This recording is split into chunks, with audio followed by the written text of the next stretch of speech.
30th of April, Rabbi Levitt, Gemora.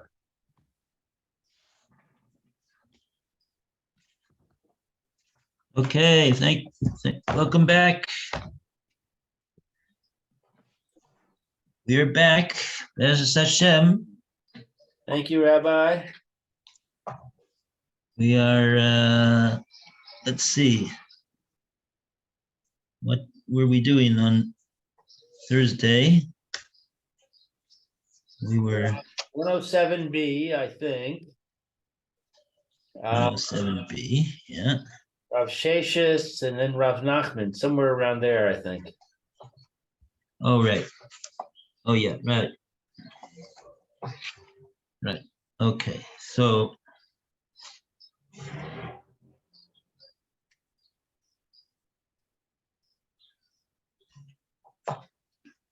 oh, yeah. Okay. Okay, so Rav Sheshis, just to review over here. Yeah, Rav Sheshis, first of all, where can you find Rav Sheshis? He is on the same exact line as the last Tosfos on the Amud. And in the lines of the Gemora, he's at the end of that line, Amar Rav Sheshis. It's 107b3, left-hand column, second paragraph. Rav Chia Bava, I'm sorry, Rav Chia Bar Yosef. Yes, good morning, Phil.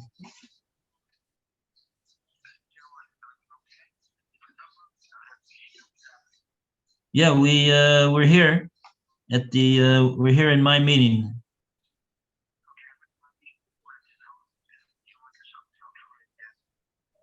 Yeah, I just came in 5 minutes ago, so maybe you tried before then, it didn't work.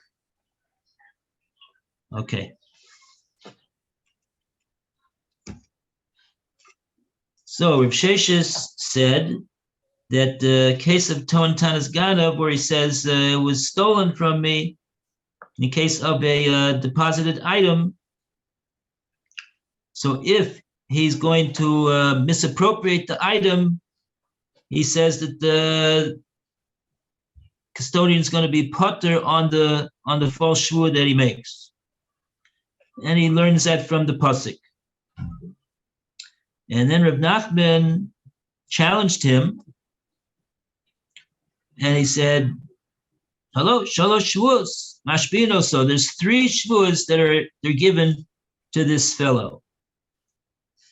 Shvua shalo pashati bo, that I was not negligent. Shvua shalo shalachti bo yad, that I did not misappropriate it.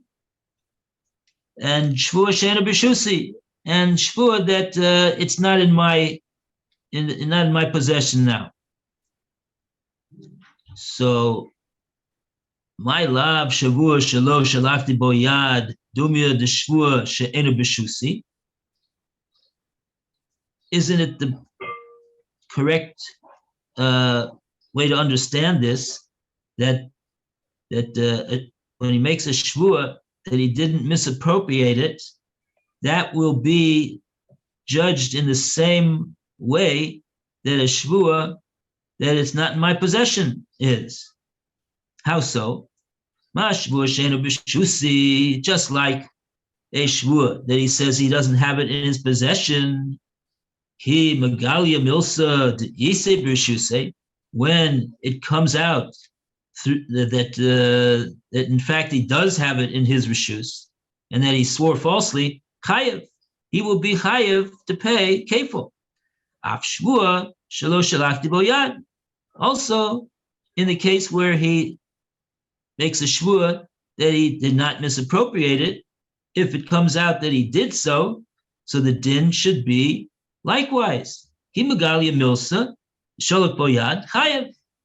When it comes out that he did misappropriate it, he should be chayev kefil for having made a false shvua. So that will not be like Reb Sheshis, who said that if he was sholach bo yad, he will be potter on the kefil. So now we're going to see what it is that Reb Sheshes is going to respond over here to Reb Nachman's challenge. Amar le. And now we go, oh, here comes Phil.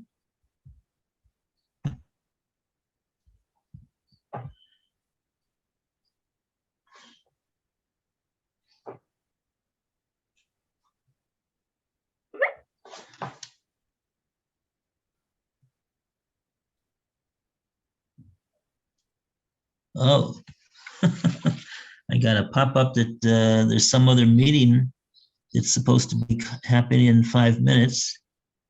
Okay, I hope that's not right. Is it Okay, something we'll see. your wife scheduled, maybe? Yeah, I don't know. We'll have to see about that.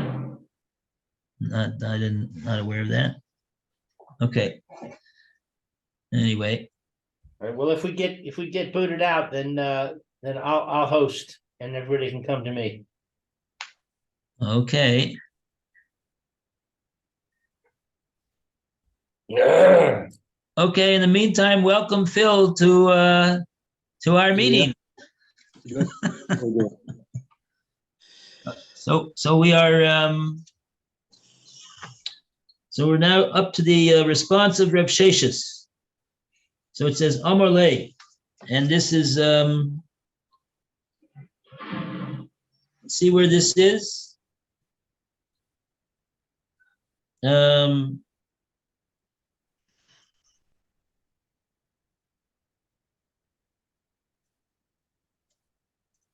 Amar le. Oh, this looks like it's the third narrow line from the from where the four wide lines conclude the page.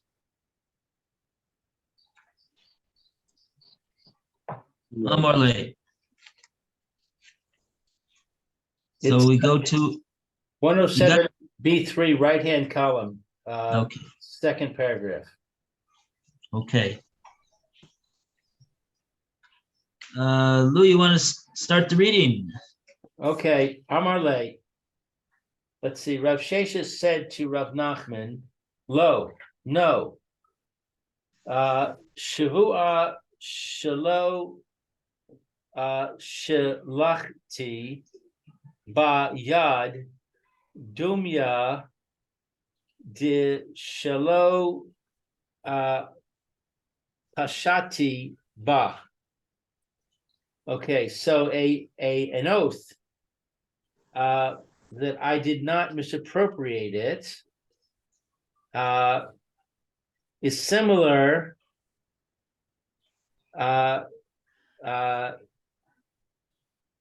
when you have an oath that I was not negligent.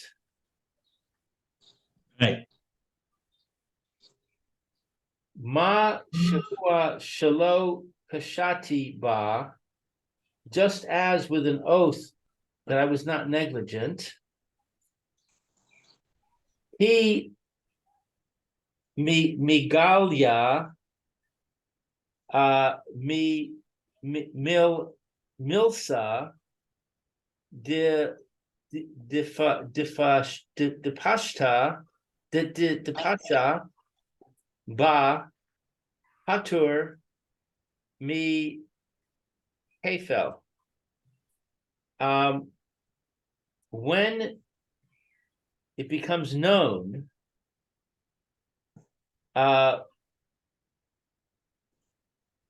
that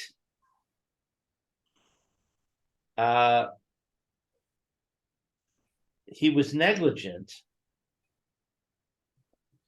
in other words, that he lied,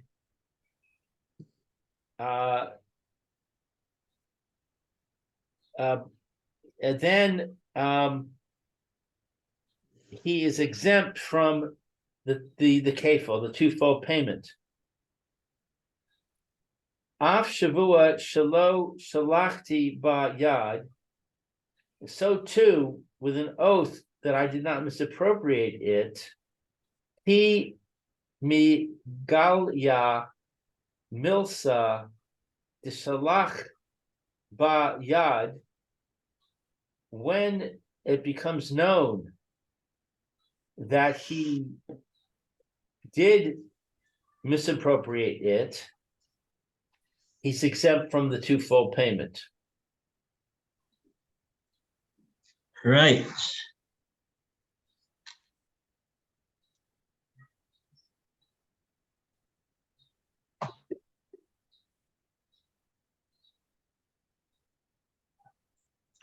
Okay, I'm looking to see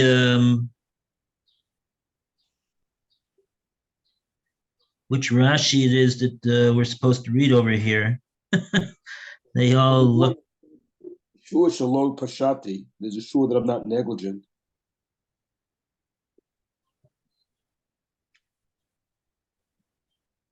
And then there's also shua shalachti bal yad. There's a lot of them. Shavuos mashbin, Shavuos shelo pashati, Shavuos shelo shalachti bo yad, Gimegalia milsa, the Isa Brushuse.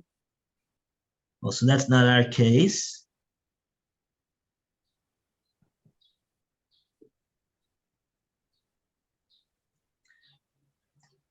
Yes, but well, let's just speak this out. Right, he makes all three shvuos. So when it comes out, Megalia Milsa basically means that witnesses come and they testify that it was really the Isa B'Shuse, that really is in the domain, in the possession of the custodian. And Rashi says, "V'huganav aleha," and he's thieving it away from the depositor. Machayev kefil. In that case, he's going to be chayev kefil, the hainu tohen tanas ganav. That is exactly the case of tohen tanas ganav.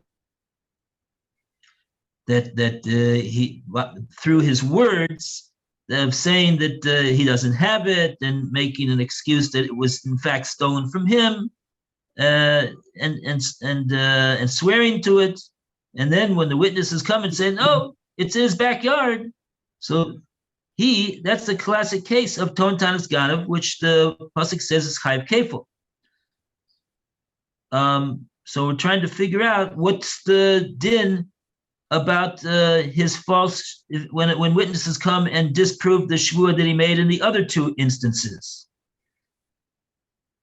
So the next one, Av shvuah shelo shalachti bo yad.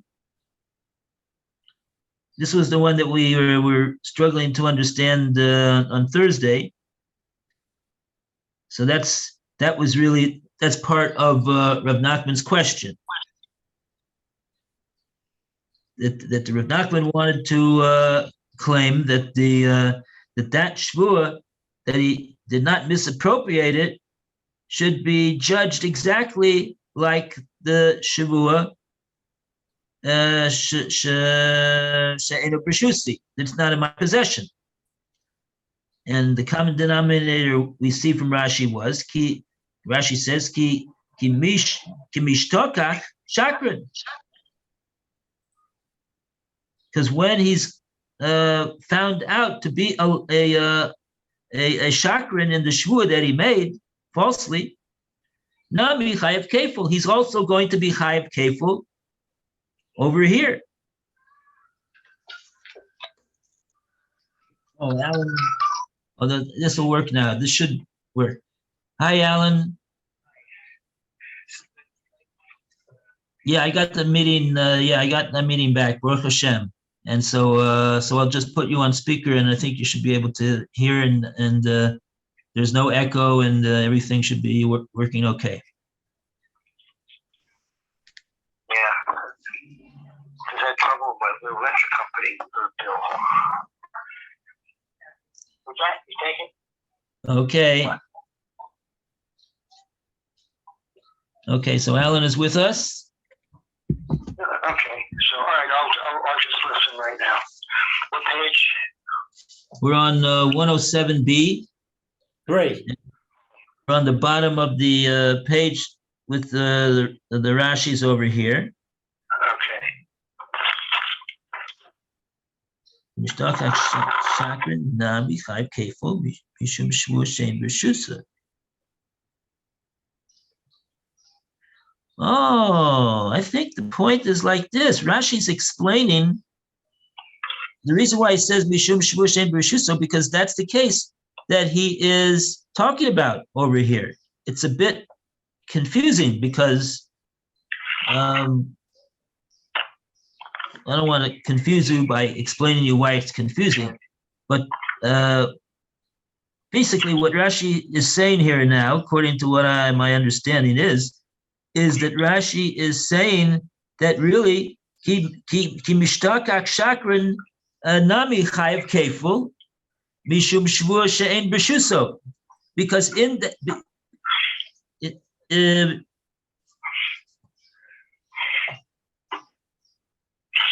mishtakak shakran nami chayav keful mishum shvua she'en b'shuso.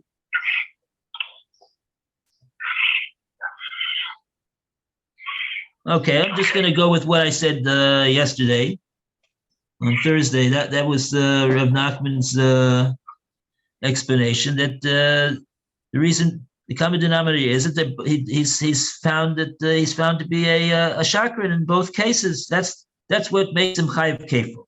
Fine. Found to be what? To be. He's found to be a liar and a false swear of a shvua, because he's also found to be a chakran. Also, he'll also be chayiv.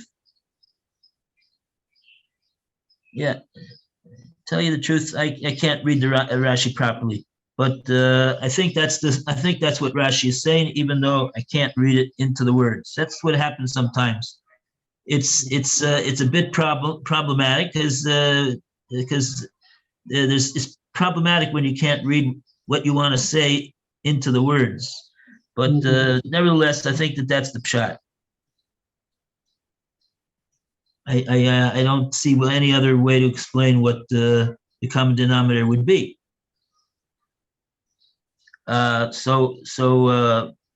Because okay, but now let's try to understand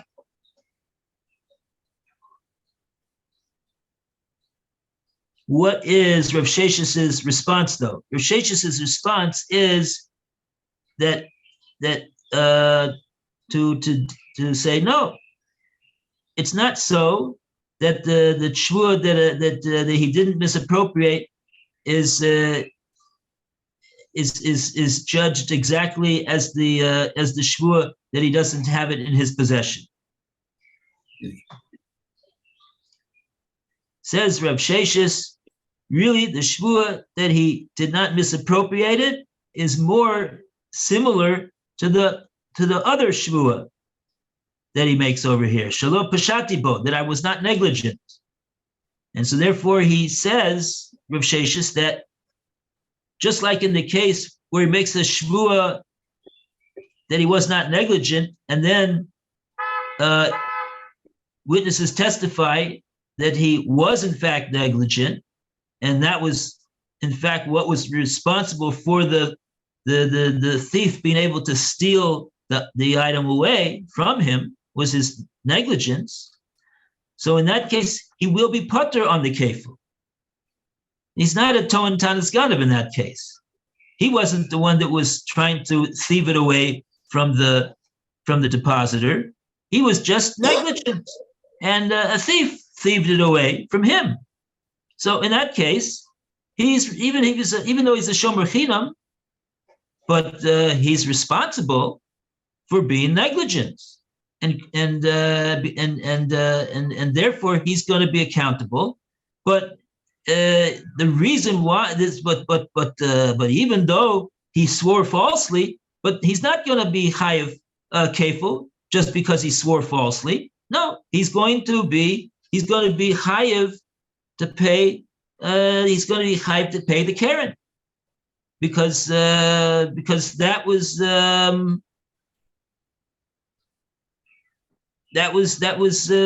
was basically the story. He swore falsely. Yeah, he swore falsely. Whatever the whatever maybe he has to bring a korban for swearing falsely in this case. I'm not sure, but to pay kefil is not the thing that he has to do. And so just like that's clear, then when he says he wasn't negligent, and then it's proven that he was, and that the animal was stolen on that account, he doesn't pay kefil, he just pays keren. And the fact that he swore falsely is not going to make him chayav kefil. So too, says Rav Sheshes, just like in the case where he says, I did not misappropriate it, and the witnesses come and say that he did misappropriate it. So Rav Sheshes wants to say, in that case also, the fact that he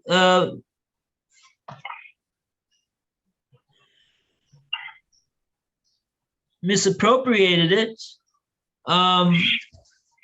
what that meant is that he used it and he worked with it. But what? That itself is not an indication that he is a ganav, and so therefore he's going to be putter on the kefil.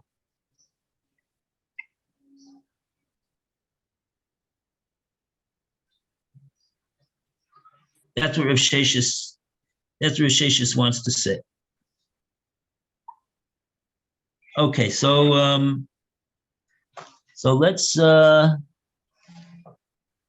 let's give the reading of the Rashi to Phil over here.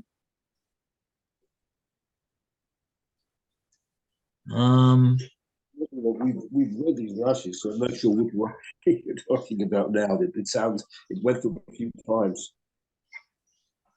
I'm looking at what the Rashis that we did read them. I don't know which ones you want to do.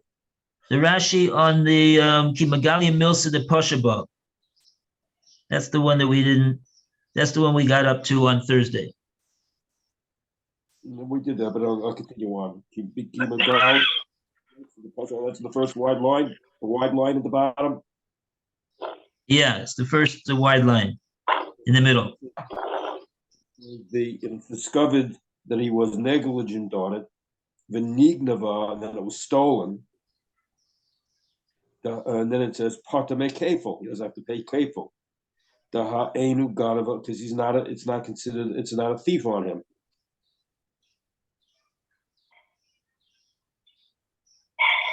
Right, he's not a ganav in regard to this item. He was just negligent and allowed the ganav to ganav it away from him. But that doesn't mean that the custodian, is a ganav because he was negligent. So we can understand that he's not going to pay kefil in that case. That seems to be a clear case. And the fact that he swore falsely, that's not enough to make him chayav to pay kefil. Rav Sheshes doesn't hold that you pay kefil just because you swore falsely. And the determining factor is the person, is it possible to judge the person as a ganav? So it's clear that when he's disproven on his shvua that he was not negligent, that's not going to result in him having to pay kefil. And so just like that, shvua is not going to cause him to have to pay kefil. Af shvua did shalak bo yad. So too, in that case as well, says Rav Sheshes. Let's read this last Rashi over here.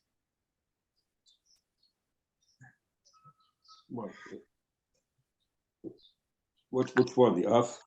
Af shvua the shalak bo yad. Okay. Sure that he did have his hand on it and misappropriated.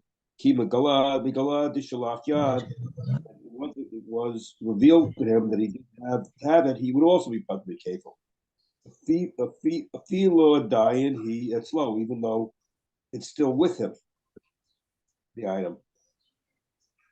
Right. So Rashi's mentioning this, even though the item is still with him, because in the case of the other shvua, Shvua She'eina B'Rishusi, if the witnesses say, "Oh, we saw it in his possession this morning," so that will, in fact, be enough to make this guy into a ganav, because we see that he's lying, and that his lie was intended to withhold the animal from the owner. He said he doesn't have it in his possession, and the witness say yes, he does. So that we can understand that he's a ganav over there. But in this case that we're talking about, when he just says shvua that I didn't misappropriate it, then the witnesses say yes, he did. We saw him working with it this morning. So says Rashi, even in the case where he still has the animal, so you might think to say, oh, he's wrongfully withholding it, but the witnesses didn't disprove that he says it's not in my reshus. We didn't have any witnesses come and disprove that statement. So even if it is actually in his reshus, he's not going to be a ganav on that. Seems like he's got to, according to Rav Sheshes, he's got to be, it's got to be proven that it is in fact in his domain. So witnesses got to come on that. And like that, he could be a ganav, he'll be chai kefil. But just to say that he worked with it, that's not enough. So Rav Sheshes says he's not going to be paying kefil on that one. Okay.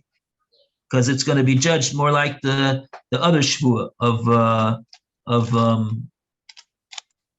shelo pashati, shvua that I wasn't negligent. Okay, now we finished that section, and we're ready to go to Boy Rami Bahama. We go to Roy to continue the reading. 3 wide lines from the bottom of the page. This is Boy Rama Boy Chama. Rami Bahama inquired, Maman Hamachayevo Kefel Potoro Min Chachomesh. Is the precise reason for the exemption that any money which makes one liable to the kefil payment exempts him from the 1/5 surcharge for that same money? Or Dilma, or perhaps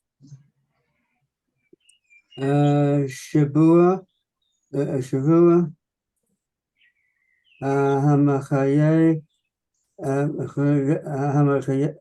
Hamachayev Tor Befili Potter Potorator Min Chomesh. Sorry, that was not very good. The precise reason is that any oath which makes one liable to the kefil payment exempts him from the 1/5 surcharge. The kefil paters, the chiyuv kefil paters him from the chomesh payments.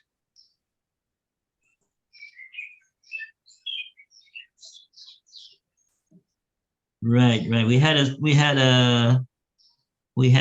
statement like that. Chumsho is the chomesh is part of the kefil. So if he's paying kefil, so the chomesh is included. He doesn't have to pay a chomesh on top of the kefil. But here, Rabbi Bahama is asking a question. He's posing a question over here. Maman hamachayvo kefil. He's asking about a case of maman hamachayvo kefil, whether it's potter from the chomesh, or maybe it's maybe it's not. Dilma shvua mechavto kefo potarto minachomish.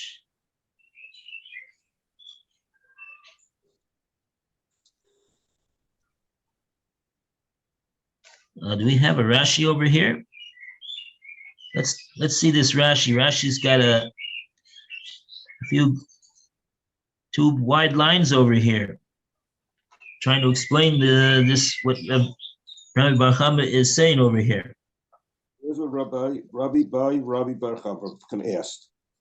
The Kaimelon established in the Perek Meruba above the first Perek there, Momon, money, She'ain Mishtalein Barosh, that hasn't been paid originally, the Icha Kefel Bahaja, that there is Kefel on it, Ain Mosif a Chomesh. You don't add a Chomesh on that.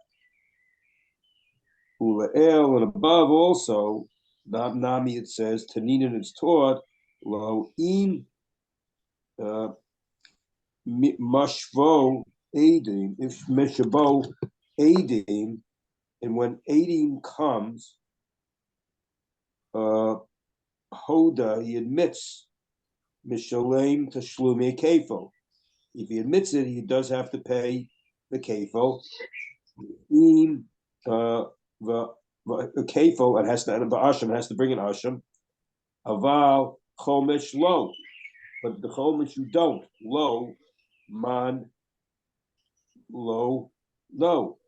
Man Pata, the one who Patas lay, Mea Chomesh, Mimona, from the money, O Rishua. So he's Pater either by paying the Chomesh or making the Shua. So I guess since he made the Shua, he now doesn't have to pay the Chomesh.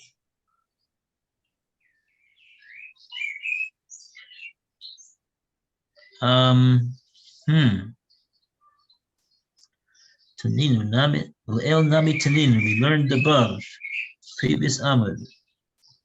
Imishabo edim hoda.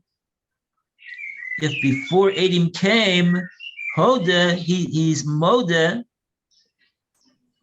So then mishalem tashlumi kefo ve'asham aval chomesh lo. He'll still pay kefo, and he'll bring an asham. He'll chayv to bring a korban asham. Oh, this is the case where he swore, and then before witnesses come and disprove him and make his shvur that he made a sheker, he admits himself that he lied when he made the shvur. So in that case, he's going to pay kefil, and he's going to be chayav an asham, but he will not have to pay a chomesh. Man patale mechumsho mamono o shavua. So what was it over there that exempted him? Man patale means what was it that exempted him from having to pay the chomesh payment? Mamono, was it the fact that he is having to pay the kefil payment? O shavua. Or was it the fact that he gave a shvua? And even though it was disproven later on, or it wasn't actually disproven, even though he took it back, he admitted that he swore falsely. The fact that he did make a shvua would depater him from the chomesh payment.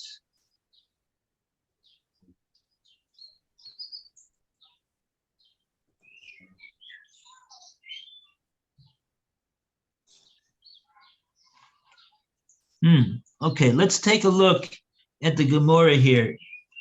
Hechidomi. Lou, you want to read? Read in the Gemora. Hechidomi.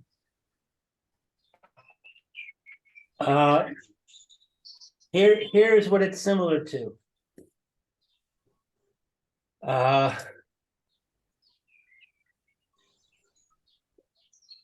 Trying to find where we are on my page here. 107b4, right hand, last few lines. Thank you. Gemora explains. Kagon, for example, Shitan Tanas Ganav Vanishba. He claimed a claim of theft and he swore. The Chazar, the Tanas Aved Vanishba. And then he came back and he claimed that it was lost, and he swore to that effect. Right.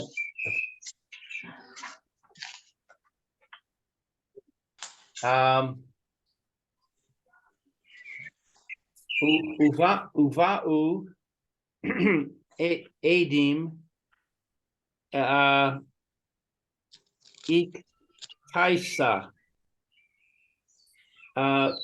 Witnesses came and they testified that the first oath was false. Right. Vahoda bat raisa, and he admitted that the second oath was false. So Oh boy. both oaths were false, apparently. What is the law in this case? Mamon hame chayav to kefel potro min achomesh.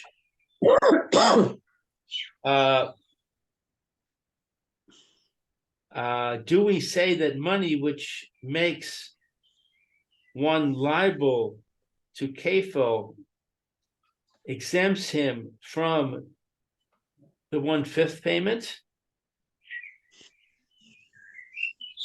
V'ha achayav le ilave kefela.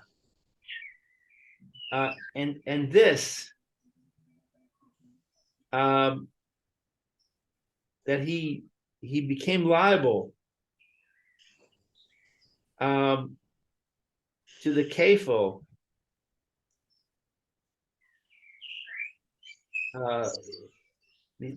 because of it.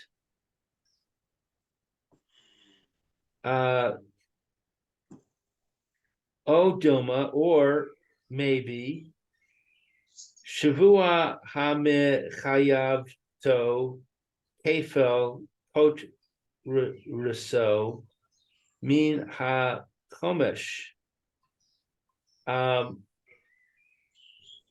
Is the oath that makes one liable to the kefil to pay the double payment,